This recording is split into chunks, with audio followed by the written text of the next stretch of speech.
What happens after we take our last breath? Is death the end, or just the beginning of something greater? In Islam, the afterlife is a journey, one that takes us from the world we know to a realm beyond human comprehension. A world of justice, mercy, and divine reckoning. Today, we will take a journey through the Islamic concept of the afterlife, a journey that begins with death itself.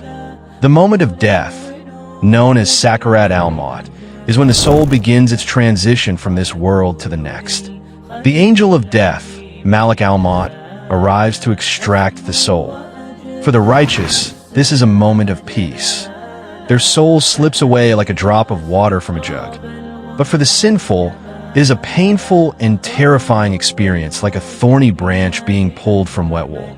Once the soul leaves the body, the journey to the afterlife truly begins.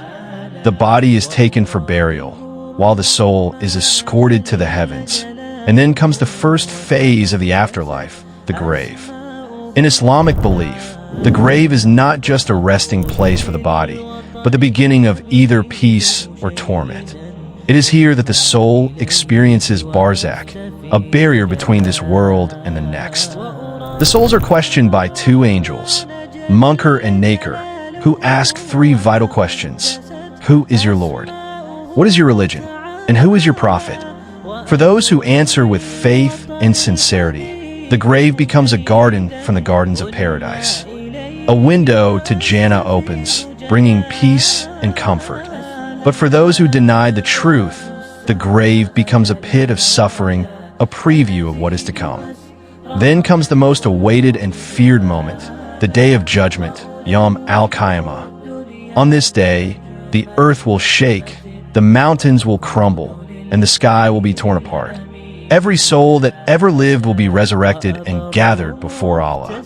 No one will be able to hide, and no deed, small or great, will be forgotten. Each person will be handed their book of deeds. Those who receive it in their right hand will rejoice, knowing they are destined for paradise. But those who receive it in their left hand or behind their back will realize their fate is sealed in torment. Deeds will be weighed on the divine scale, and justice will be served. The merciful will find mercy. The oppressors will face their reckoning. The bridge of Sirat, thinner than a strand of hair and sharper than a sword, will stretch over the depths of hell. Only the righteous will cross safely, while others will fall into the abyss below. For those who lived righteously, paradise, Jannah, awaits. A place where every desire is fulfilled, where pain, sorrow, and death do not exist.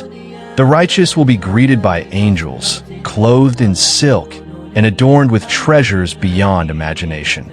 They will drink from the fountain of Al-Kauthar and live in eternal bliss, reunited with their loved ones. And the greatest reward?